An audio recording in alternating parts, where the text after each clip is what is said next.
This mysterious journey ends here, but stay tuned for more untold stories in our next video. Welcome to the Unveiled Epochekos channel.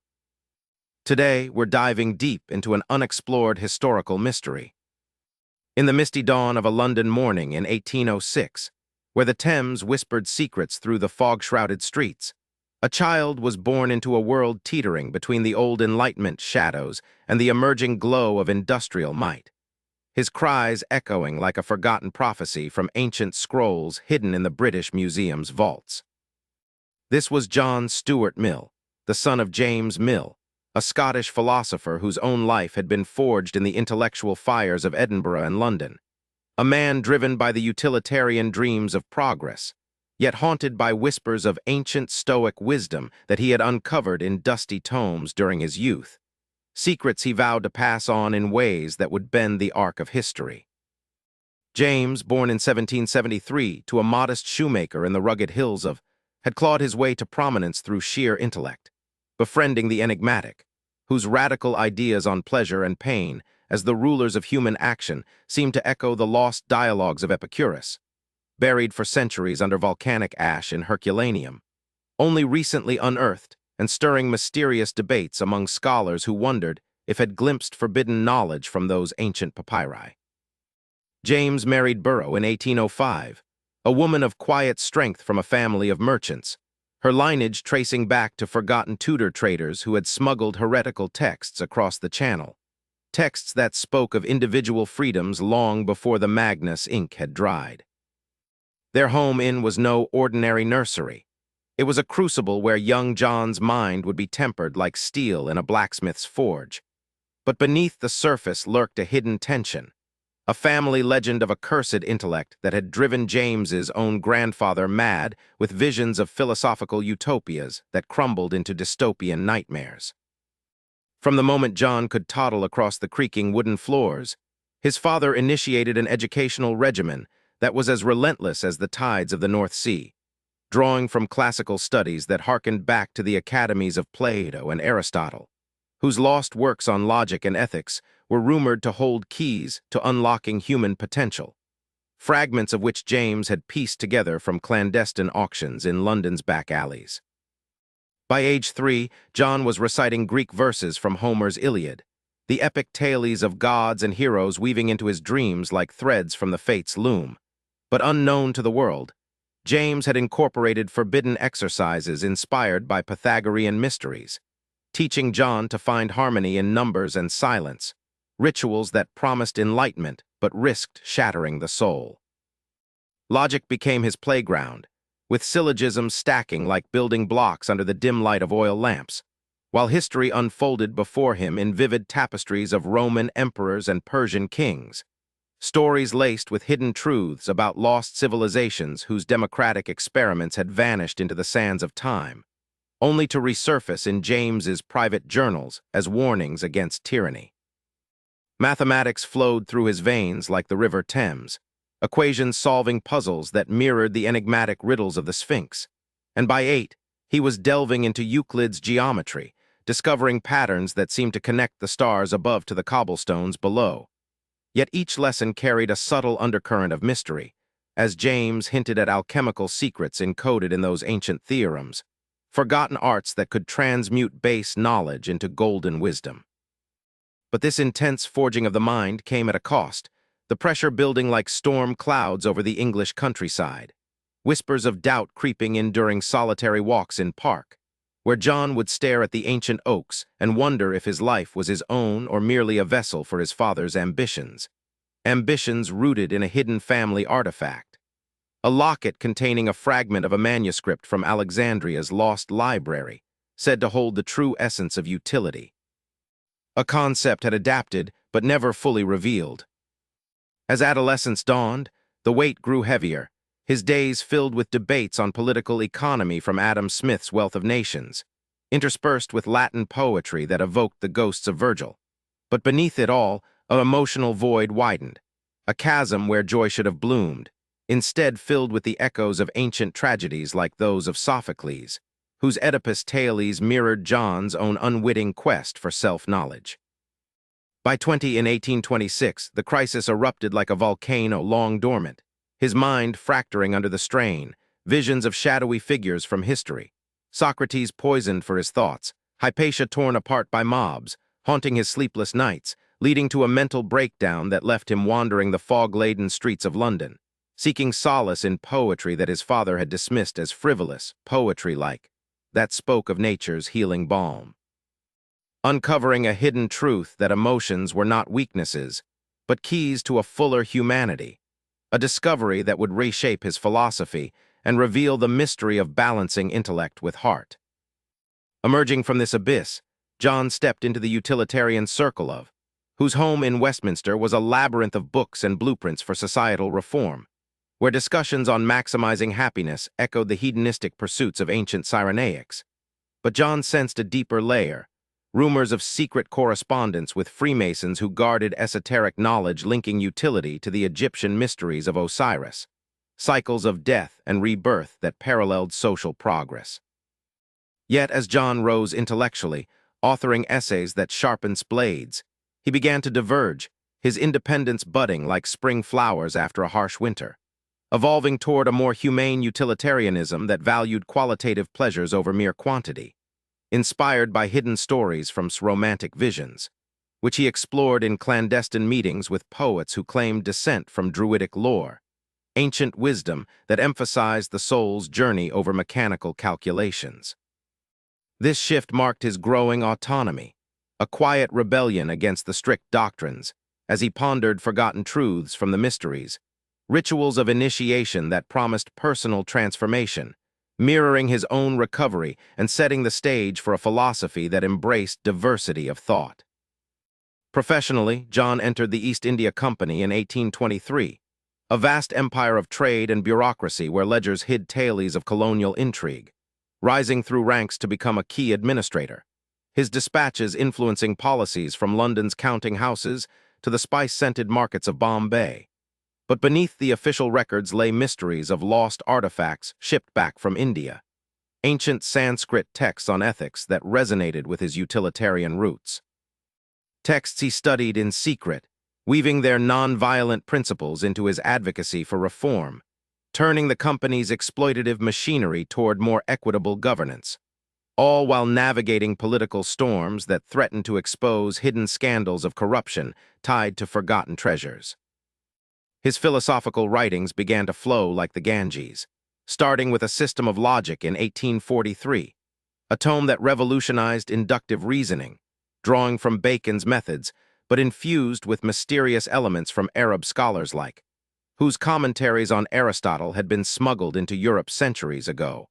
unlocking doors to scientific inquiry that John presented as a bridge between empiricism and intuition. A work that captivated thinkers and hid subtle codes for future generations to decipher. Then came On Liberty in 1859, a clarion call for individual freedom, where he argued against the tyranny of the majority, echoing the defiant stands of ancient Greek sophists against Athenian mobs, but with a hidden layer inspired by tales of underground resistance in Renaissance Italy, where freethinkers burned for their ideas, fueling John's passionate defense of free speech and liberty of thought, envisioning a society where diverse voices could flourish without fear. A mystery unfolding as readers discovered how his personal crises had birthed this manifesto. Utilitarianism followed in 1861, refining calculus into a nuanced ethic that prioritized higher pleasures, art, intellect, morality, over base ones, drawing from Epicurean gardens but revealing forgotten Stoic disciplines of self-mastery. A text that solved the riddle of happiness not as fleeting sensation, but as enduring fulfillment, influencing reformers who saw in it a blueprint for societal betterment hidden in plain sight. Considerations on representative government in 1861 explored democracy's intricacies, advocating for proportional representation and educated participation, inspired by the lost republics of ancient Carthage and the Iroquois Confederacy, whose democratic models had been whispered to him through transatlantic correspondences, uncovering mysteries of inclusive governance that challenged European superiority and planted seeds for modern pluralism. Amid these intellectual triumphs swirled the profound mystery of his relationship with Taylor, a woman of fierce intellect met in 1830 at a radical salon in London, where discussions on women's rights mingled with invoking the spirits of Mary, her influence seeping into John's soul like ink on parchment, their partnership an unconventional dance of minds, exchanging letters that hid coded messages of love and reform. Defying societal norms as they collaborated on essays that blended utilitarianism with feminist fire, her ideas on moral philosophy softening his edges, revealing hidden truths about gender equality drawn from ancient matriarchal societies like those of the Minoans, whose frescoes depicted women in power, forgotten until archaeological digs stirred the dust. For 20 years, their bond deepened in secrecy, a platonic alliance that society gossiped about like a Victorian scandal. But in truth, it was an intellectual symbiosis, challenging him to humanize his theories, infusing them with empathy born from her own struggles in a loveless marriage, until her husband's death in 1849 allowed their union in 1851, a marriage that blossomed in quiet countryside retreats where they penned works together. Her presence a calming force against his inner turmoils, yet laced with mystery as confided visions from her dreams, echoes of ancient oracles guiding their advocacy for social justice.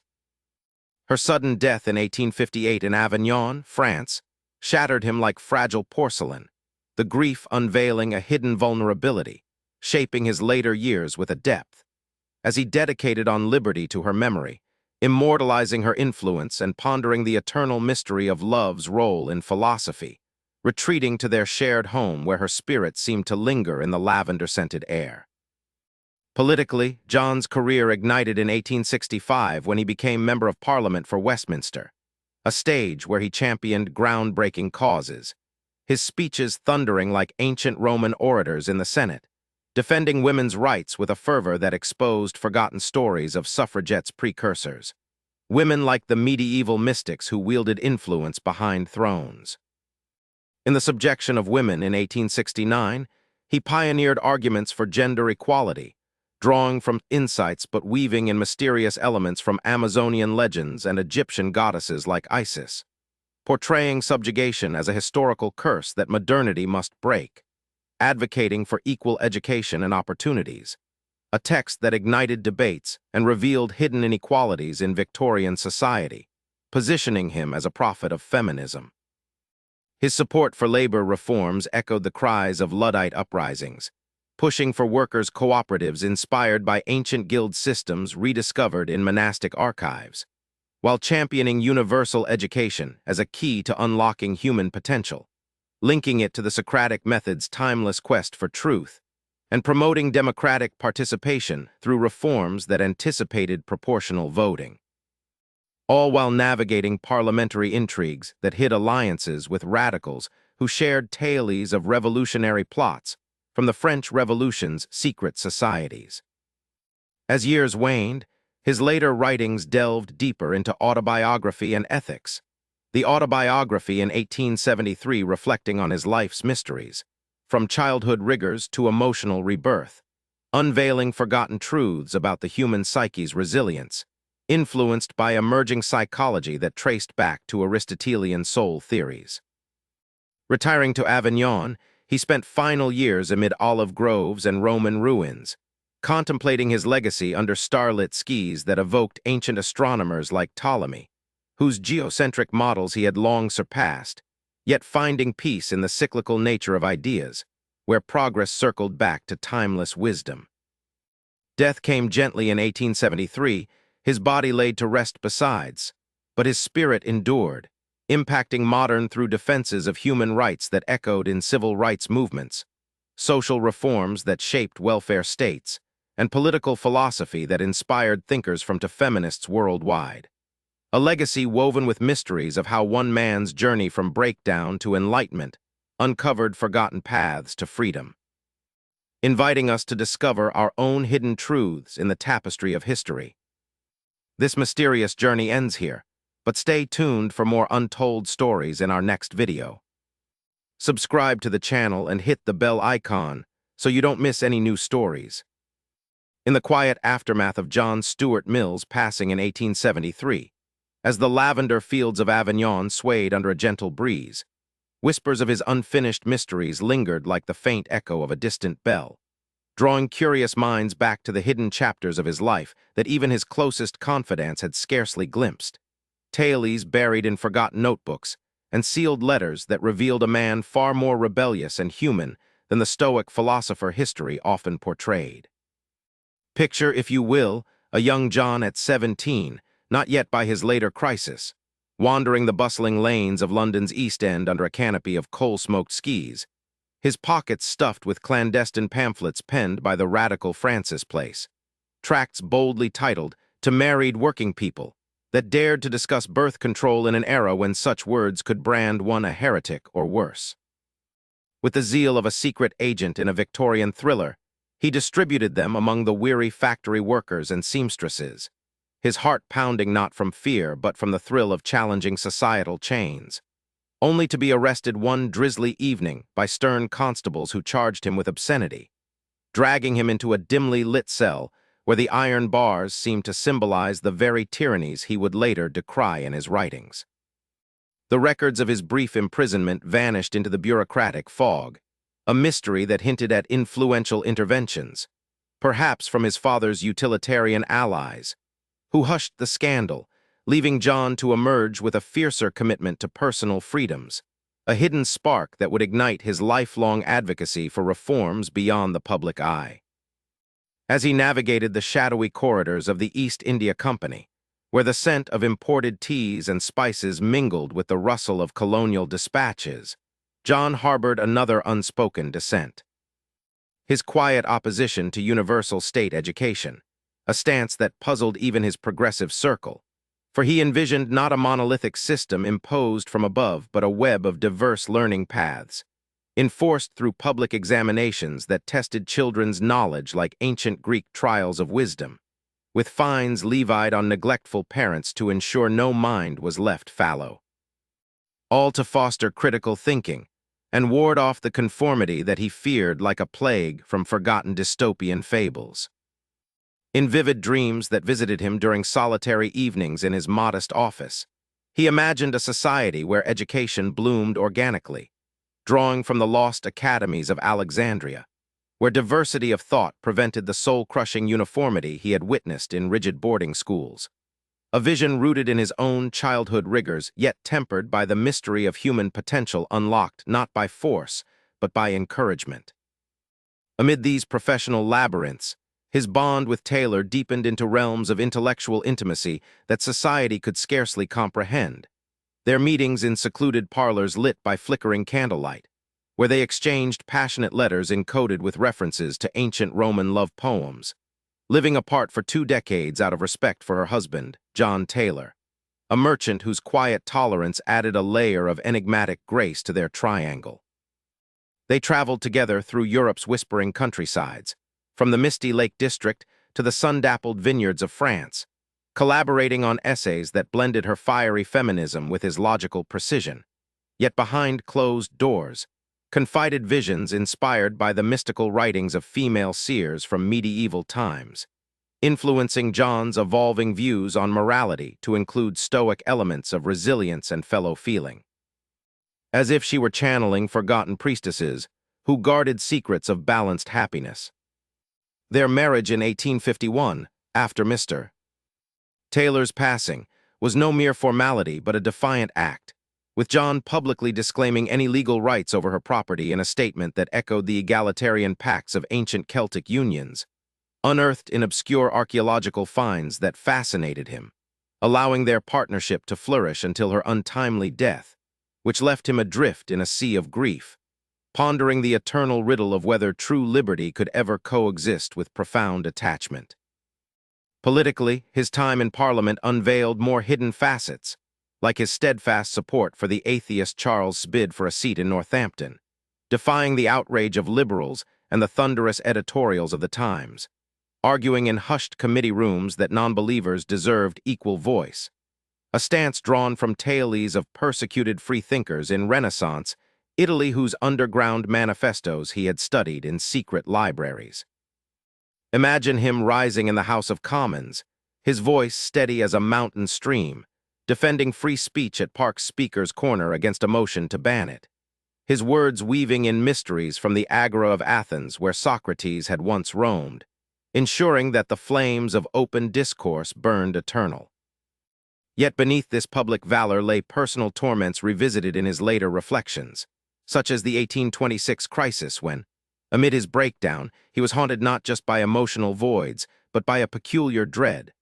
The finite combinations of musical notes, a mathematical enigma that tormented him like a curse from Pythagorean lore, fearing that if all melodies were exhausted, so too might the joys of a perfected society, a riddle he resolved through tranquil botanizing walks in. Where's verses revealed happiness as a fleeting companion on life's path, not a destination to be seized. In his evolving philosophy, he conjectured boldly in the subjection of women, about the average smaller size of women's brains potentially shaping differences in thought. Yet he wielded this not as justification for inequality, but as a call for empirical testing and equal opportunities, drawing from ancient Egyptian medical papyri that hinted at gender fluidities long forgotten, advocating for women's suffrage and property rights with a passion that foreshadowed modern waves of change.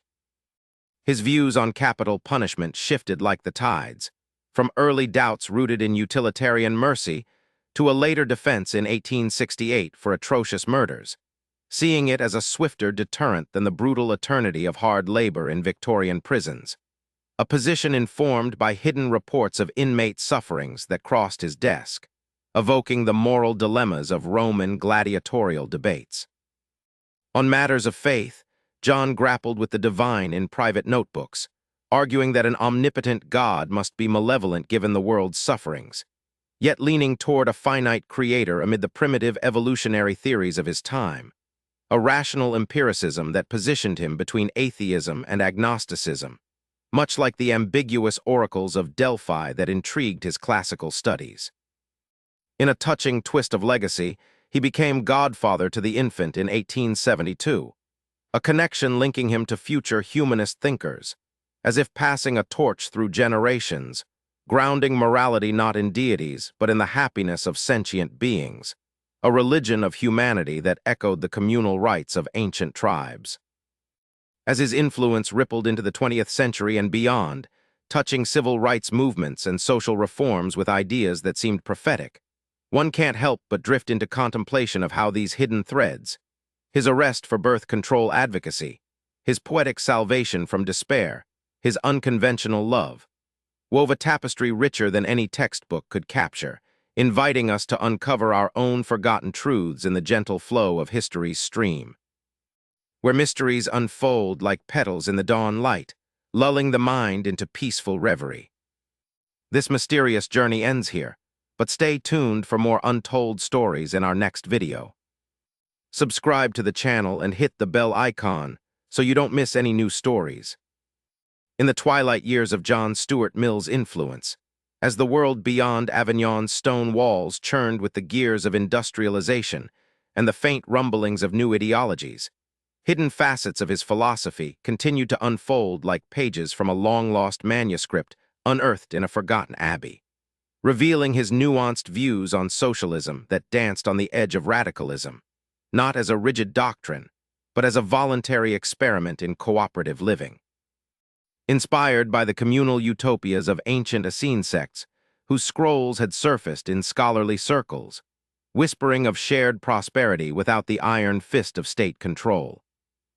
Imagine him in his sun-dappled study, quills scratching against parchment, pondering the mysteries of economic justice in essays like Chapters on Socialism,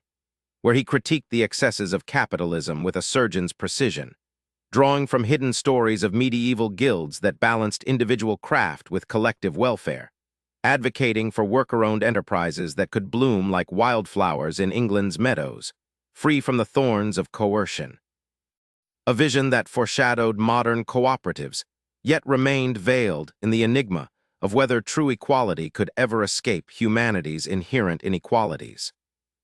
His thoughts on empire, too, harbored deeper secrets, as his tenure at the East India Company masked a growing disillusionment with colonial rule. his private correspondences hinting at sympathy for Indian reformers like Rajaram Roy,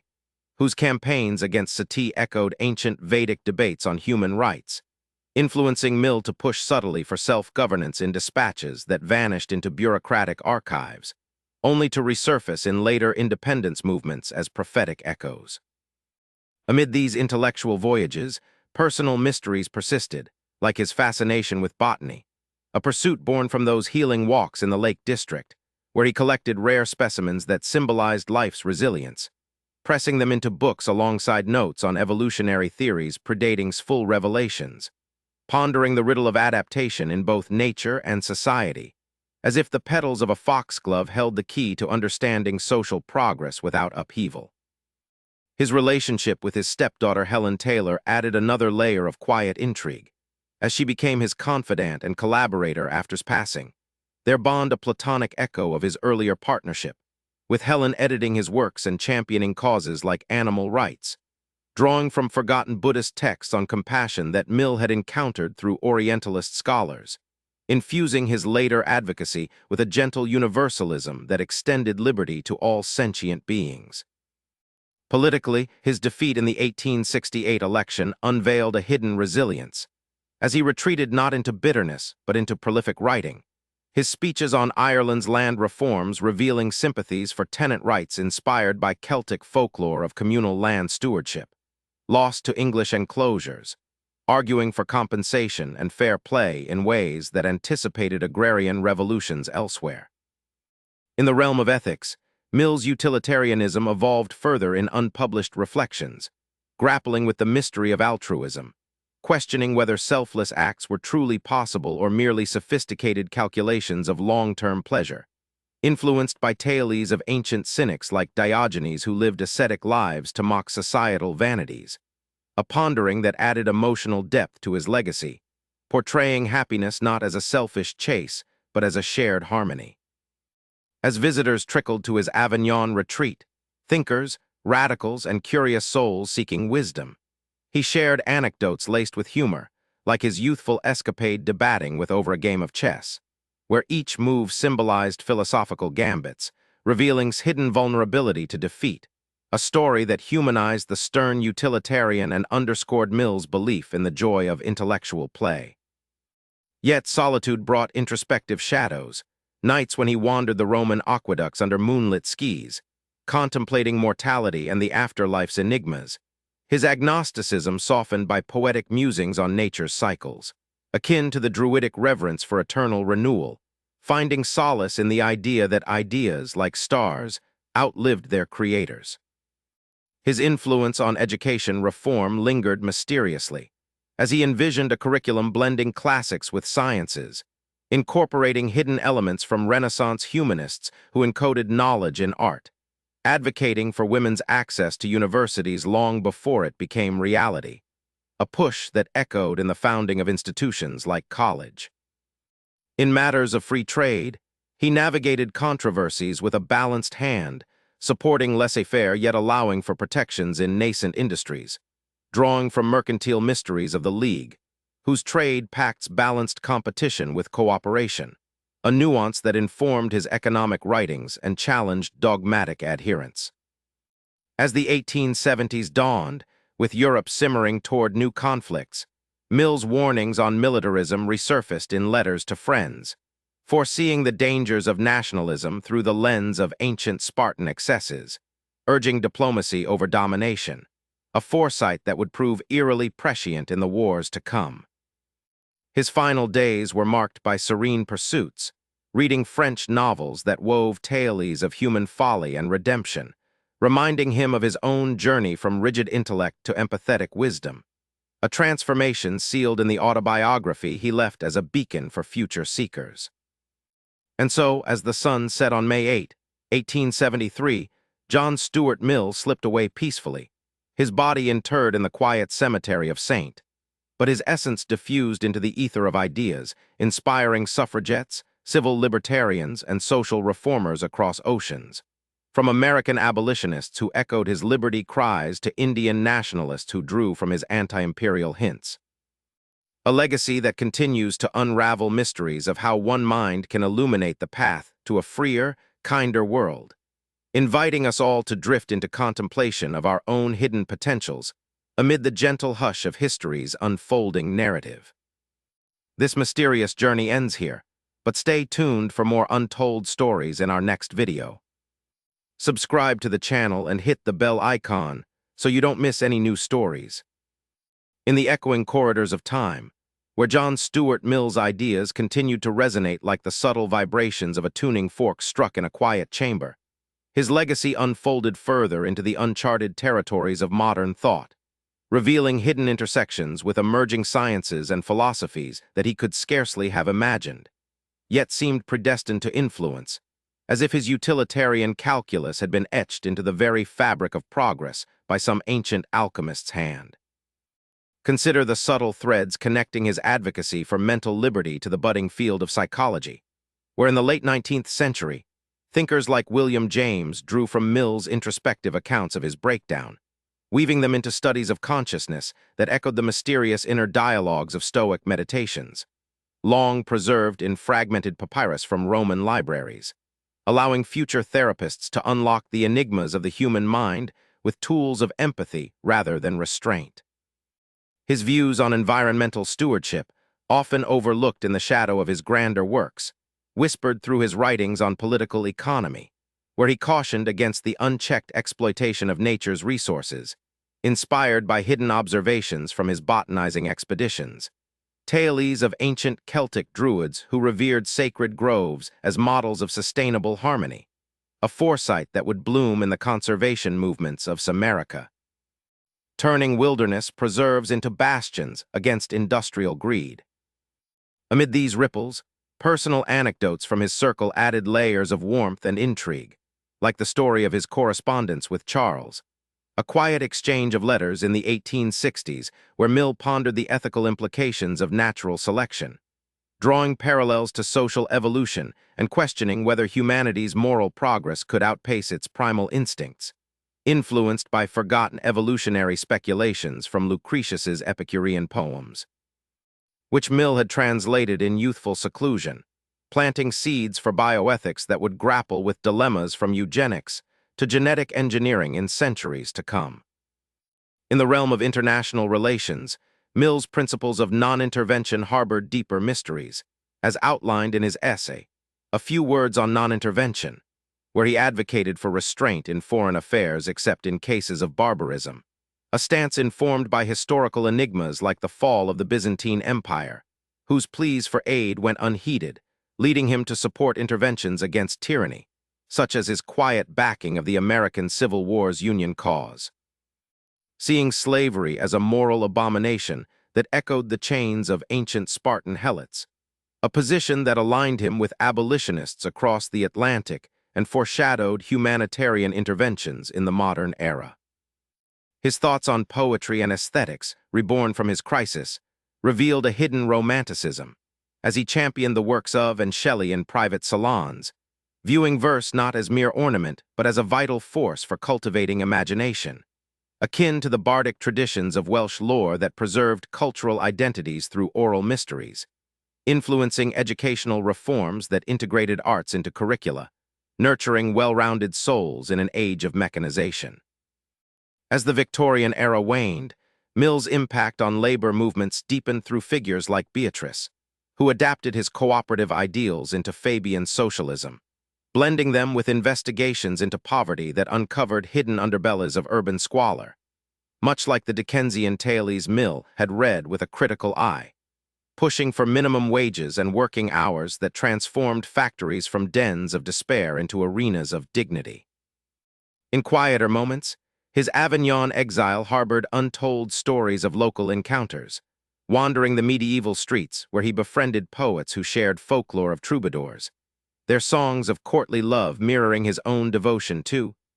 inspiring reflections on emotion's role in ethics that softened his utilitarianism into a more holistic philosophy, one that valued beauty and connection as essential pleasures. His skepticism toward organized religion, detailed in 3 essays on religion, unraveled further enigmas, positing nature as a flawed creation that demanded human improvement, drawing from deistic whispers of Enlightenment thinkers yet tempered by agnostic humility, a balance that influenced secular humanists like John Dewey in crafting educational philosophies rooted in experience over dogma. Economically, Mill's advocacy for progressive taxation in Principles of Political Economy concealed a radical edge, suggesting limits on inheritance to prevent aristocratic stagnation, inspired by ancient Athenian lotteries that democratized power, an idea that echoed in progressive reforms like estate taxes, aiming to level society's playing field without revolutionary upheaval. As global tensions mounted toward the world wars, his warnings on the dangers of conformity and on liberty proved prophetic. As dissidents in totalitarian regimes clung to his words like lifelines, smuggling copies through underground networks reminiscent of the samizdat in Soviet eras, preserving the flame of free thought amid oppression. In the arts, Mill's influence surfaced unexpectedly in the Bloomsbury Group, where Virginia Woolf echoed his feminist arguments in her own manifestos, weaving in psychological depths that traced back to his crisis narratives, creating literature that explored the mysteries of the inner self. His environmental prescience extended to critiques of overpopulation, subtly addressed in essays on Malthusian theories, foreseeing resource strains that would challenge 20th-century policymakers, drawing from ancient Chinese philosophies of balance between humanity and heaven. Through it all, Mill's life story, with its hidden twists, from youthful arrests to profound loves, served as a soothing tapestry, inviting listeners to ponder how individual struggles forge universal truths, drifting into realms where history's gentle currents carry us toward enlightened shores, where mysteries resolve in the soft glow of understanding. This mysterious journey ends here, but stay tuned for more untold stories in our next video. Subscribe to the channel and hit the bell icon so you don't miss any new stories. In the profound depths of John Stuart Mill's enduring enigma, where the boundaries between philosophy and the arcane blurred like ink bleeding on ancient vellum, his ideas seeped into the undercurrents of global revolutions, subtly shaping the destinies of nations through veiled channels that historians would later unearth like buried relics from a pharaoh's tomb, revealing how his utilitarian ethos intertwined with the fiery rhetoric of Marx. Not in direct alliance, but in a mysterious dialogue across ideological chasms, where Mill's emphasis on individual happiness critiqued the collectivist dreams, yet acknowledged the socialist experiments as potential laboratories for human flourishing, inspired by the communal mysteries of Fourier's phalansteries, forgotten utopian blueprints that Mill had perused in Parisian archives during secretive travels with. Delve deeper into the shadowed alcoves of his mind, and one discovers his fascination with the occult fringes of science, such as mesmerism and phrenology, trends he approached with empirical skepticism in private journals, testing their claims against the logical frameworks of his system of logic, drawing parallels to ancient Chaldean astrology that once guided Babylonian kings, pondering whether the human brain's contours held keys to character as surely as the stars. A curiosity that influenced early psychologists like, who wove Mill's introspective methods into the tapestry of the unconscious, unlocking doors to dream analysis that echoed the prophetic visions of Delphic oracles. Amid these intellectual abysses, personal revelations surfaced in letters to his brother George Grote, a historian whose works on ancient Greece mirrored Mill's own classical roots, confiding doubts about democracy's vulnerabilities to demagogues, fears born from studying the fall of Athenian glory, where tyrants like Pisistratus rose on waves of popular fervor, leading Mill to advocate for plural voting systems that weighted ballots toward the educated. A controversial depth that hid his elitist undercurrents beneath layers of egalitarian advocacy, yet aimed at safeguarding liberty from the mob's capricious whims, much like the Roman Senate's checks against plebeian excesses. In the serene yet profound isolation of Avignon, as mistral winds whispered through cypress trees that stood sentinel like guardians of forgotten lore, Mill grappled with the metaphysical riddle of free will versus determinism, his essays hinting at a resolution drawn from empiricism, but enriched by Eastern philosophies encountered through translations of the Upanishads, texts that spoke of karma's inexorable chains, inspiring him to envision moral responsibility as a harmonious dance between necessity and choice, a concept that would resonate in existentialist thinkers like, who wrestled with similar voids in the human condition. His advocacy for women's intellectual emancipation delved into uncharted psychological territories, arguing in depths unexplored that societal constraints stunted not just opportunities, but the very evolution of female genius, referencing hidden histories of figures like Aspasia, the influential consort of Pericles whose rhetorical prowess shaped Athenian policy from the shadows, urging modern reforms that would allow such talents to flourish openly. A vision that propelled pioneers like Elizabeth in medicine and Curie in science, breaking barriers with Mill's words as their silent armor. Economically, his profound critiques of laissez-faire capitalism revealed a layered sympathy for state interventions in education and public health, inspired by the sanitary mysteries of reports on urban plagues, which evoked the Black Death's medieval horrors, pushing Mill to support measures that prevented societal ills without eroding personal freedoms, foreshadowing welfare states that balanced utility with compassion. As his legacy deepened into the 20th century, intersecting with civil disobedience movements led by, who adapted Mill's non-intervention principles to anti-colonial resistance, blending them with ahimsa from ancient Jain texts, creating a profound synthesis that toppled empires through moral force rather than violence. While in America, his free speech doctrines fortified Supreme Court rulings like those in the era of McCarthyism, protecting dissenters amid Red Scares that mirrored the witch hunts of Salem's dark past. Through these intricate webs, Mill's life story plunges into ever greater depths, a labyrinth of ideas where each turn uncovers a new mystery. His quiet patronage of emerging artists, his unpublished poems lamenting lost loves, his final musings on immortality as a collective memory preserved in humanity's progress, inviting the soul to surrender to the soothing currents of reflection, where the boundaries of self dissolve into the infinite sea of thought, lulling the weary traveler into realms of tranquil discovery and restorative slumber. This mysterious journey ends here, but stay tuned for more untold stories in our next video. Subscribe to the channel and hit the bell icon so you don't miss any new stories. Thank you and see you again.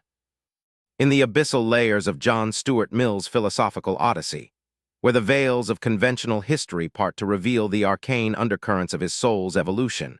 we plunge into the enigmatic interplay between his utilitarian rigor and the poetic whispers that saved him from despair, a duality rooted in his father's stern dismissal of verse and camaraderie as mere distractions from intellectual pursuits, a paternal creed that echoed the austere disciplines of Spartan elders. Long chronicled in forgotten Hellenistic manuscripts, yet it was precisely through immersing himself in lyrical odes during his 1826 crisis that Mill rediscovered the qualitative depths of pleasure, those higher joys of beauty and emotion that transcended mere quantitative calculations,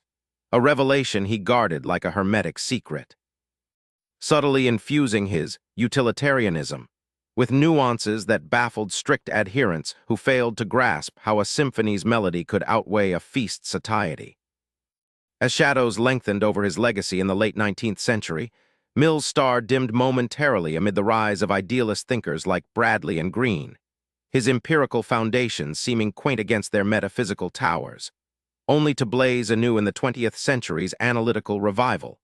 where philosophers from to unearthed his texts as foundational blueprints for liberal ethics, a cyclical resurgence that mirrored the phoenix myths of ancient Persia, symbolizing how ideas once buried rise transformed to illuminate new eras. Delving into the intimate mysteries of his bond with Taylor, a partnership that society viewed through the distorted lens of scandal, we uncover the fierce intensity of their portraits. Eyes ablaze with intellectual fire, features etched with the determination of Renaissance rebels like followers, their correspondence a cipher of passionate debates on equality that predated their marriage, where influence tempered Mill's logic with a feminist alchemy. transmuting his views on subjection into a profound call for shared sovereignty in love and society, a hidden dynamic that scholars later decoded as the catalyst for his most humane reforms. In the profound recesses of his ethical deliberations, Mill pondered utilitarian quandaries that veered into the macabre, such as the moral calculus of desecrating a loved one's remains if it maximized overall happiness, a scenario where familial grief might outweigh secretive gains, drawing from hypothetical dilemmas akin to the body-snatching tailies of Edinburgh's. Yet he insisted on valuing the sanctity of emotions, a stance that foreshadowed debates on organ donation and consent in our own shadowed corridors of medicine. His lesser-celebrated essays, like those on, and served as bridges between rationalism and romanticism,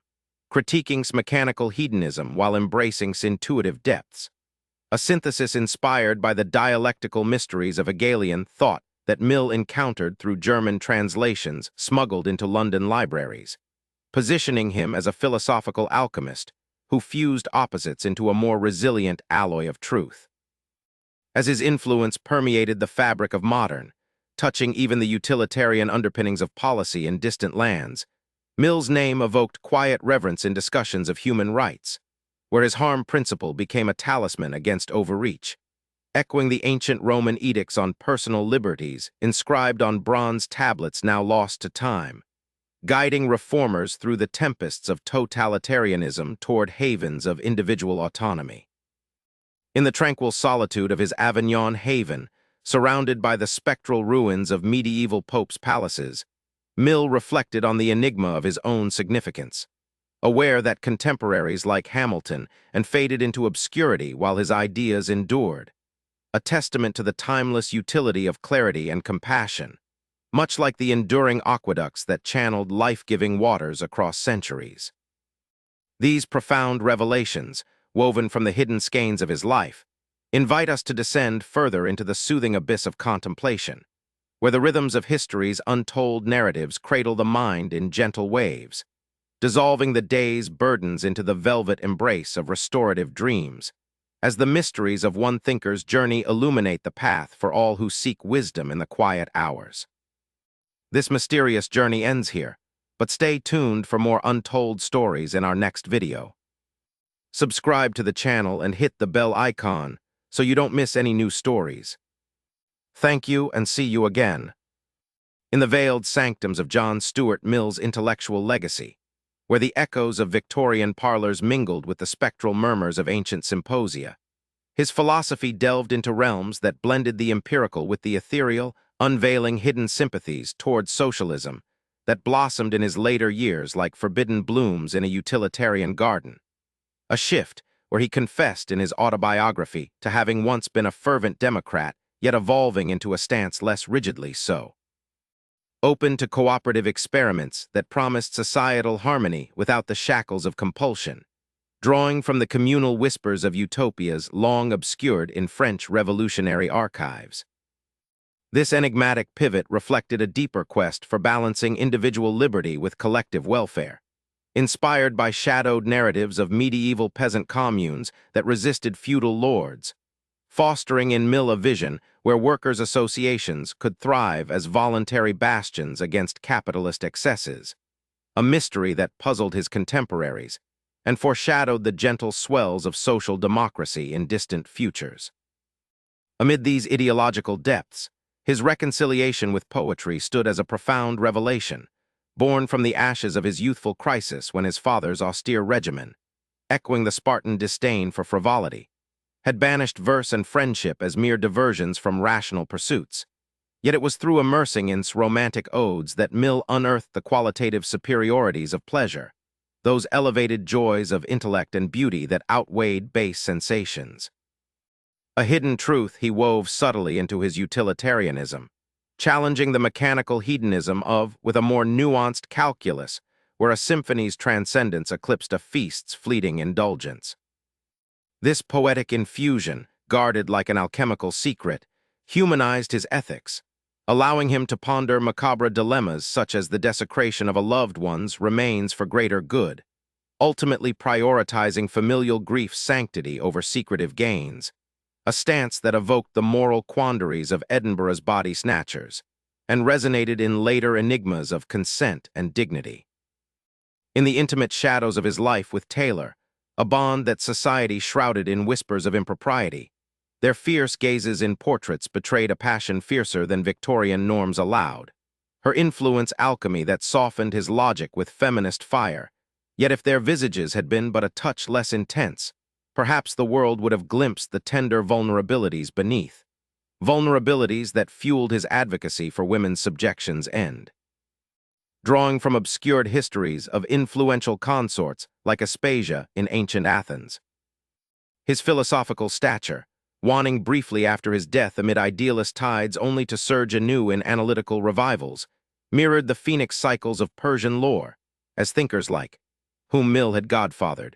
rediscovered his empiricism as a bedrock for modern logic, bridging rationalism and romanticism in essays on, and that fused opposites into resilient truth, inspired by dialectical mysteries from smuggled Hegelian texts. These layered revelations, from socialist leanings to poetic salvations, invite a descent into the tranquil abyss of Mill's mind, where forgotten truths surface like submerged relics, cradling the listener in waves of contemplative serenity, dissolving the veils between past and present in a soothing embrace that beckons deep, restorative slumber amid history's gentle unfolding. This mysterious journey ends here, but stay tuned for more untold stories in our next video. Subscribe to the channel and hit the bell icon so you don't miss any new stories. As the night settled over the little house in Avignon, where the scent of rosemary drifted through open shutters, and the cicadas sang their ancient lullaby, the final, most private chamber of John Stuart Mill's life quietly opened to those who listened with the heart rather than the ear. In the last months of 1873, when illness had thinned his frame and softened his voice to a whisper, Mill spent long evenings alone with Helen Taylor, his stepdaughter, collaborator, and now the guardian of every unfinished sentence he had ever written. They sat by a low fire, the only light in the room, while outside the mistral rattled the cypresses like restless spirits. On one such evening, Helen later confided to a trusted friend, Mill took from a locked drawer a small bundle of letters tied with faded blue ribbon. Letters had written to him in the fevered year before their marriage, pages so intimate that even in their lifetime they had been read by no one else. With trembling hands he pressed them into Helen's keeping, saying softly, "These are not for no eye but yours, and then only when you feel the world is ready to understand that love can be the highest form of reason." In those letters had sketched an entire moral philosophy of tenderness, arguing that the capacity to feel another's pain as keenly as one's own was not sentimentality, but the ultimate evolutionary pinnacle of human nature, an idea Mill had quietly woven into the closing paragraphs of On Liberty without ever naming its source, allowing the world to believe it was his alone. The ribbon, Helen noticed, was the same shade as the dress wore in the portrait that still hung above the mantel, and in the firelight the color seemed to breathe. Earlier that same winter, Mill had received a visitor few biographers ever mention, a young Indian scholar named, destined to become the first Asian member of the British Parliament. They walked slowly together along the old Roman walls of Avignon while spoke of the drain of wealth from India, figures Mill had once helped compile in East India Company ledgers, but had never dared publish in full. As the sun sank behind them, Mill stopped, placed a hand on the younger man's shoulder and said, "I spent 35 years signing the papers that robbed your people. If my writings on liberty ever help undo even a fraction of that wrong, then my life will not have been entirely useless." Wept Mill did not. The moment passed into silence, and the wind carried it away, another secret folded into the lavender-scented dark. In the deepest, most hidden truth of all lay in a single notebook Mill kept beside his bed until the very end. Its pages, discovered only decades later when Helen's own estate was settled, contained neither politics nor philosophy, but pressed flowers from every place he and had ever walked together. A sprig of heather from the Scottish Highlands, a violet from the garden at, a single pale rose from the cemetery in Avignon where she lay. Beside each fragile bloom, he had written a date and one quiet line. The final entry, dated 3 days before his death, read simply, "The greatest happiness is not a principle to be proved. It is a memory to be lived again and again until the heart is full." Helen closed the book, kissed the cover, and placed it in the coffin with him. No one else has ever seen those pages. And so, as the fire burned low and the cicadas faded into the vast Mediterranean quiet, the man who had once feared that all possible melodies might one day be exhausted drifted at last into the one harmony he had sought since childhood. The soft, unending chord of a life fully felt, fully thought, fully loved. Somewhere in the starlit fields beyond the town, the lavender kept breathing its ancient perfume, carrying his thoughts onward like gentle seeds on the night wind, seeds that would fall unseen into countless sleeping minds for generations to come. This mysterious journey ends here, but stay tuned for more untold stories in our next video. Subscribe to the channel and hit the bell icon so you don't miss any new stories. Thank you and see you again. The night Mill died May 8, 1873, the mistral had fallen strangely still, as though the wind itself paused to listen. Helen Taylor sat alone in the small salon, the house silent except for the ticking of the French clock and the occasional creak of old wood settling into its centuries. On the table before her lay the sealed packet he had given her only the week before, thick, heavy, addressed in his careful hand to the person, whoever he or she may be, who in some distant year feels the world will least expect to understand me. Inside were 47 sheets of closely written paper that Mill had titled, almost playfully, "Fragments on the Religion of Humanity, not to be published in my lifetime." Helen opened it for the first time that night by candlelight, and what she read kept her awake until dawn. In those pages, Mill confessed that in the final decade of his life, he had quietly returned to the possibility of a personal immortality, not the orthodox Christian heaven his father had scorned, nor the cold extinction he had long assumed, but something stranger and more tender, a continuing consciousness woven into the memories of those who loved and were loved in return. He described it as a vast, living tapestry of felt experience, where every act of kindness, every moment of shared joy, every tear shed for another's sorrow remained vibrating forever in the sensitive fabric of the universe. He wrote that on certain evenings in Avignon, when the sky turned the color of ribbon, he could almost hear her laughter moving through the lavender like a second breeze. He did not claim it was proof. He called it the one hypothesis that makes the tears worthwhile. He ended the manuscript with a single sentence underlined 3 times. "If the dead can still care, then let them care that we become gentler than we were." Helen wept so hard the candle guttered. Then she did exactly what he had asked. She carried the pages to the garden at moonrise, dug a shallow hole beneath the rose bush that grew over his grave, and buried them there, wrapped in oilskin, so the words would slowly dissolve into the roots and petals of the flowers he had loved. She told no one, not even her closest friends, and when she herself died in 1907, the secret went with her. Yet something curious happened in that garden over the next century and a half. The roses that grew there, white at first, began to show faint streaks of pale blue, the exact shade of ribbon, a color unknown in any Provence rose before or since. Gardeners tried to propagate it. The blue always vanished in the second generation. Visitors to the little cemetery, even today, sometimes report catching the scent of English heather on windless afternoons, or hearing, just beneath the cicadas, the murmur of 2 voices, one precise and Scottish, the other warm and quick, laughing softly about something only they understand. And on quiet evenings, when the sky over Avignon turns that impossible ribbon color and the air smells of rosemary and memory, people walking the old paths say they feel, for just a moment, an inexplicable lightness as if someone, somewhere, has remembered them with perfect tenderness and forgiven them everything. Perhaps that is all the immortality any of us will ever need. This mysterious journey ends here, but stay tuned for more untold stories in our next video. Subscribe to the channel and hit the bell icon so you don't miss any new stories. Years later, long after the little house in Avignon had become a quiet museum, and the blue-streaked roses were tended by strangers who never knew why they mattered, a young American doctoral student named arrived in the spring of 2024 with a research grant and a battered copy of Mill's autobiography annotated in Taylor's unmistakable hand. She had found the book in a second-hand shop in Boston, tucked between dusty theology texts, its margins alive with fierce, looping script. "He is wrong here, too timid, remember the garden."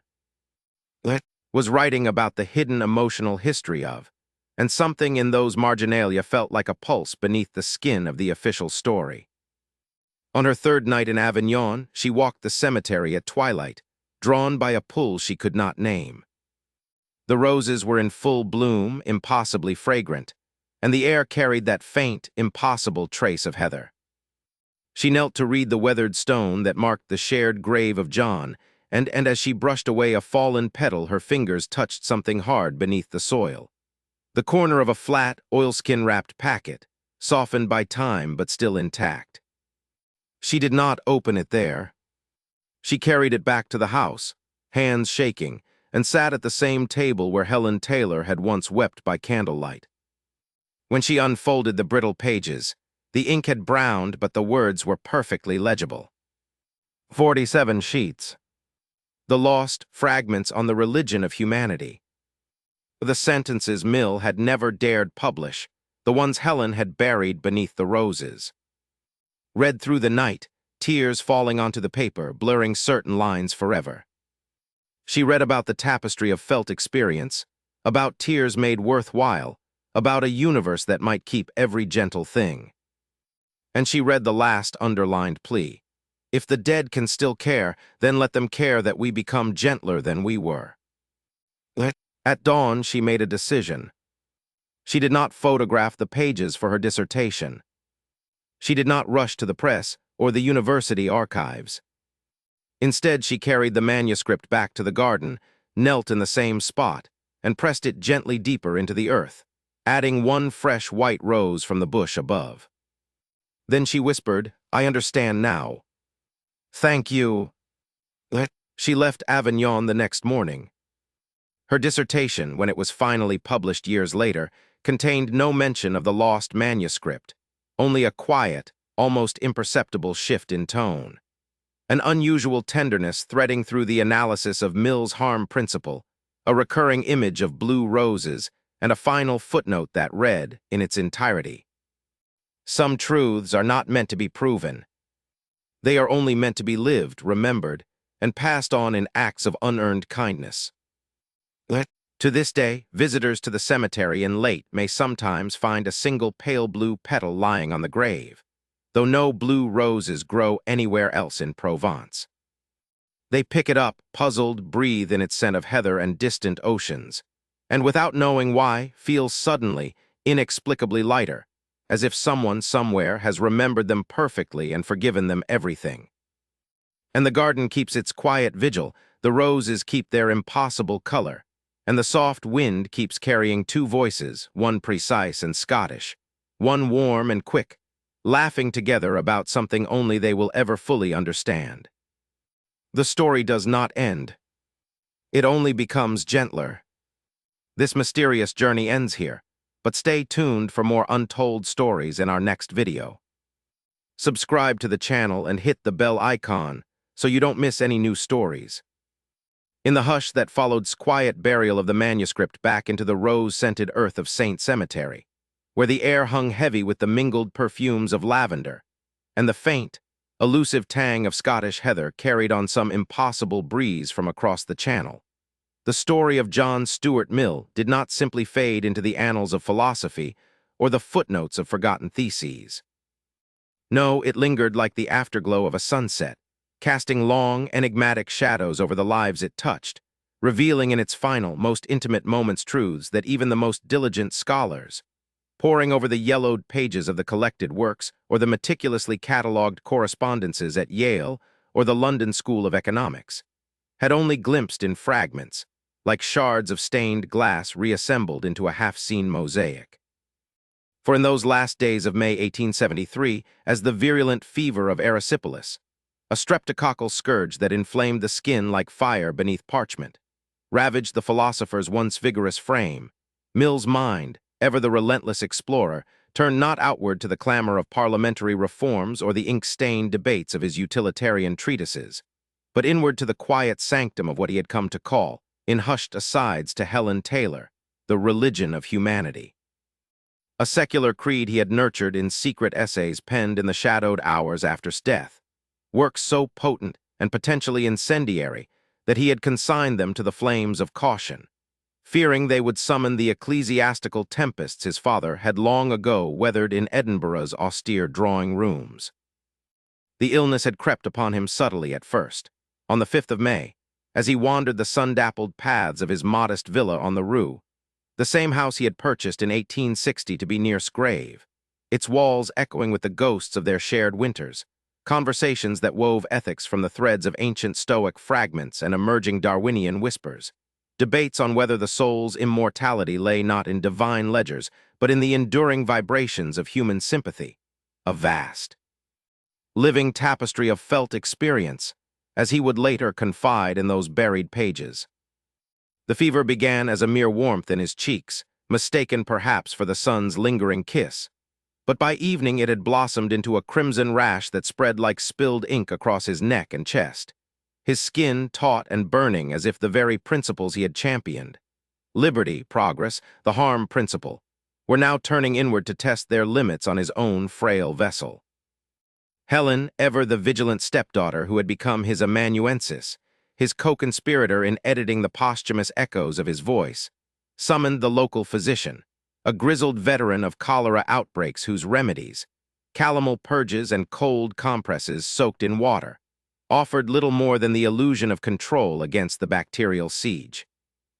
She sat by his bedside through the delirium, her hand steady in his, reading aloud from the drafts of his unfinished chapters on political economy,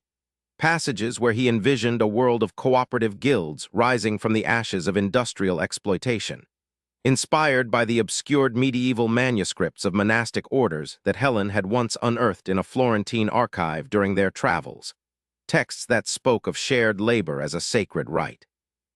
free from the tyrannies of both capital and creed. As the third night deepened, with the mistral whispering secrets through the cypress groves outside like the susurrus of ancient oracles in sacred oaks, Mill's fevered visions blurred the line between memory and metaphysics. He murmured of his breakdown at 20, that abyss of 1826 when the weight of his father's Greek grammars and hedonic ledgers had cracked his spirit like a fault line in marble,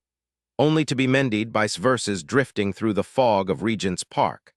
lines that now resurfaced in his delirium as a balm, reminding him that the greatest happiness was not a syllogism to be proven, but a melody to be felt. Echoing the qualitative pleasures he had defended against crude arithmetic in the shadowed corners of utilitarianism. To Helen, whose own unpublished essays on women's suffrage, fierce pamphlets drafted in the wake of his parliamentary defeats, arguing for the ballot as a constitutional birthright drawn from Magnus' forgotten clauses, lay bundled in the attic like dormant seeds, he spoke of not as a lost love but as a continuing presence, her intellect woven into the very warp of his thoughts, much as she had inscribed her marginalia in his early drafts, challenging his timidity on divorce laws with annotations that burned like embers. Two concessions to the priests strike harder for the chained hearts. In one lucid interval, as the dawn light filtered through the lace curtains like threads of gold from the Elysian fields, he pressed into her palm a small, leather-bound journal, its pages filled with the fragments on the religion of humanity he had composed in stolen hours after 1858, expansions on the 3 essays he had from the world, fearing their critique of theism, as a benevolent omnipotence incompatible with earthly suffering, akin to the cruel caprices of Job's Yahweh, would eclipse his pleas for free thought and on liberty. These fragments, more radical than the published triad of nature, utility of religion, and theism, posited immortality not as a posthumous reward but as a secular sacrament.